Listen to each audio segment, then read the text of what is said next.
Assalamualaikum warahmatullahi wabarakatuh guys. Berjumpa lagi di Ridwan Channel. Saat ini saya sedang berada di kendaraan, yaitu transportasi berbasis daring atau transportasi online. Ya guys, sebagaimana kita ketahui bahwa memang beberapa aplikator itu menerapkan program hemat. Saya tidak mau menyebutkan aplikator mana saja yang menerapkan hal itu. Tapi Anda sebagai pengguna jasa transportasi online atau Anda sebagai driver online pastinya tahu program hemat itu. Mungkin di satu sisi bagi kita customer melihat bahwa program hemat itu menguntungkan kita, karena biaya yang kita keluarkan jauh lebih rendah ketimbang kita menggunakan yang bukan hemat. Itu dari sisi kita sebagai customer. Nanti saya juga akan akan saya sampaikan perihal tanggapan saya mengenai hal tersebut. Tapi saya ingin tahu juga ini, bagaimana sih tanggapan driver mengenai program hemat, tarif hemat itu? Oke, saya tidak ingin menyebutkan identitas baik nama maupun unit kendaraannya, karena ini menyangkut masalah privasi. Oke, Mas, sebagai tadi di depan saya katakan bahwa memang banyak aplikator yang menerapkan program hemat. Nah, gimana pandangan Anda sendiri sebagai pelaku daripada driver online? Ya, kalau kita sebagai driver online itu, kalau masalah hemat kita sangat nggak setuju karena sangat mencekik driver. Jadi kita dari bensinnya, perawatan itu udah nggak masuk hitungan. Untuk driver itu semua menolak untuk paket yang hemat, gitu bang. Nah, walaupun kita saat ini kita nggak bisa matiin hemat, jadi kita dipaksa itu jemputan itu bisa sampai 4 kilo. Jadi ada beberapa driver yang main sortir juga bang. Nah, untuk kita yang tidak main sortir ini yang menderita, karena kita kalau resikonya kalau kita sortir itu makan akun kita yang rusak. Jadi kalau saya sih nggak main sortir, Polosan saja, polosan aja, jadi loss. Jadi berapa kilo pun mau nggak mau kita ngambil, dan itu impactnya juga kita nggak bisa buat nutupin minyak kita. Oke. Nah, itu ada pandangan di sisi customer ya, bahwa kalau program hemat misalkan sebut saja tarif itu sebesar 50, dengan program hemat ternyata bisa 40.000, ada selisih lah 10.000. Katanya selisih itu nanti akan diberikan dari pihak aplikator ke driver. Bagaimana sih realitanya di lapangan? Realitanya nggak ada. Nggak ada ya? Nggak ada. Oke. Nah, hal-hal lain yang mau disampaikan selain daripada program tarif hemat, apalagi mas? Jarak jemput itu paling utama, itu ada minimal lah. Kalau bisa itu minimal itu jarak jemput 2 kilo, itu udah standar itu. Selain dari hemat, itu aja sih kalau dari kita driver online. Oke. Baik, guys, seperti kita ketahui bersama bahwa sekitar seminggu lalu itu di Bandung juga para driver online melakukan aksi unjuk rasanya di gedung sate, dan salah satu tuntutannya itu adalah meminta kepada pemerintah untuk menekan aplikator menaikkan tarif, atau meminta pemerintah dalam hal kenaikan tarif di jasa transport berbasis online ini. Oke, sebelum saya masuk ke tahap seperti itu, saya juga ingin tahu di Samarinda apakah ada semacam, terkadang atau pernah nggak ada aksi seperti itu, mas? Ada, pernah melakukan aksi itu, tapi tidak ditanggapi oleh PJ Gubernur atau disubnya.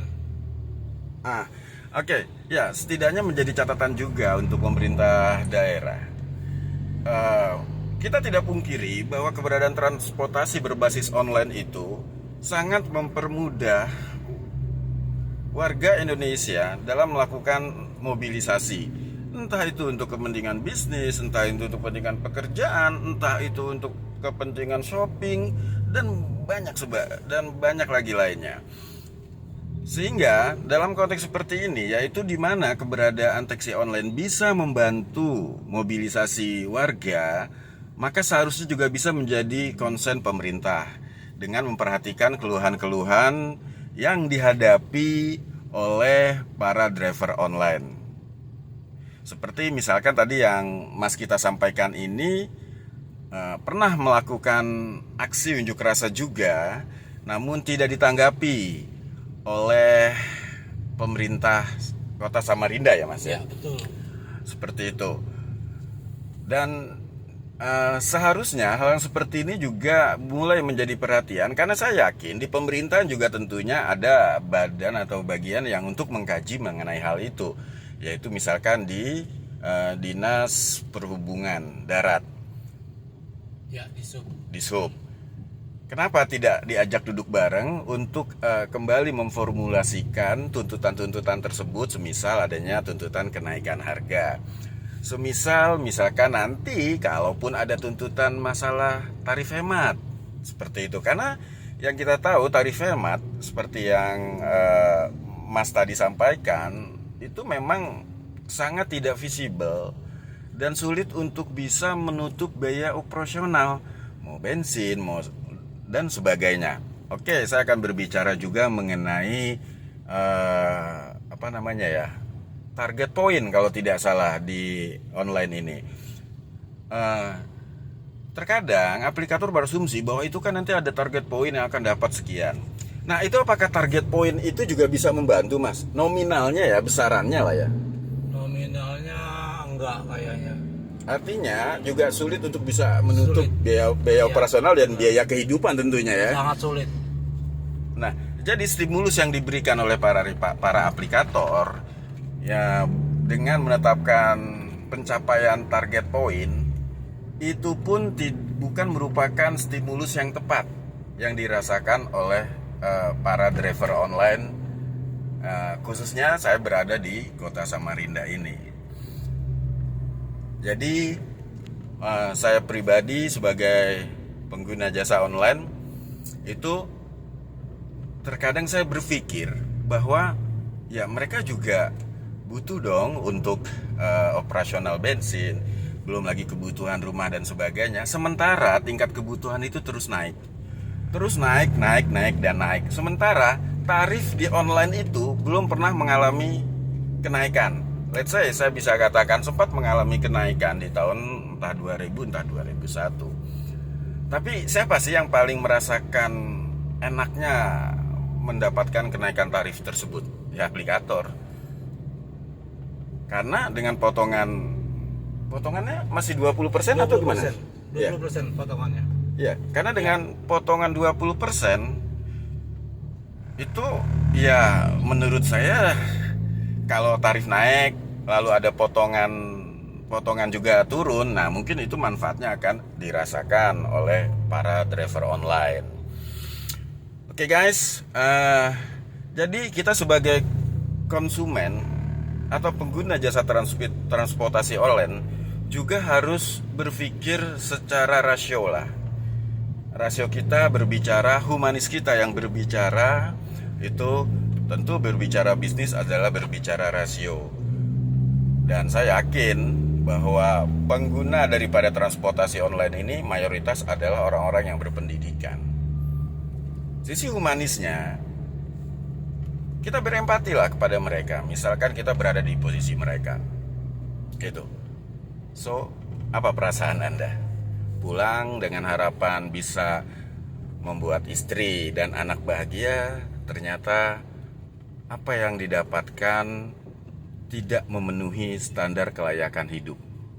Ya, kita tahu semua sebagaimana yang saya katakan tadi bahwa kebutuhan semakin hari semakin naik. Bahkan dulu waktu masih adanya premium itu demo yang dilakukan oleh driver di transportasi online itu juga sudah sering di Jakarta, yaitu mengenai kenaikan tarif. Menurut sumber yang saya dengar bahwa kenaikan tarif itu sebenarnya sudah diperjuangkan dari tahun 2017. Waktu itu sekali lagi ada premium ya. Namun pemerintah dalam hal ini Kementerian Perhubungan, saya bicara misalkan Jabodetabek, itu membentuk palu adanya kenaikan tarif atau penyesuaian tarif itu baru di tahun sekitar tahun 2000 atau 2001 atau mungkin paling cepat tahun 19. Artinya ada gap 2 tahun. Nah, sementara di saat kenaikan tarif itu diberlakukan, premium sudah terjadi kelangkaan, dan untuk saat ini benar-benar sudah tidak ada premium. Bahkan ada isu Pertalite juga akan dihapuskan. Nah, bagaimana jika Pertalite dihapuskan dan semua dipaksa untuk mengkonsumsi bahan bakar Pertamax dengan tarif yang sebesar ini? Bukan sebesar, sekecil ini kalau menurut saya. Atau dengan tarif yang tidak ada perubahan. Ini juga yang harus dicermati oleh pemerintah. Kenapa? Karena merupakan tanggung jawab pemerintah juga untuk mendengar keluh kesah warga negara Indonesia dan mencari solusi dari sebuah permasalahan yang timbul di masyarakat ya. Kalangan driver online adalah salah satu lapisan masyarakat yang tidak harus terabaikan, dalam artian yang harus juga mendapat perhatian.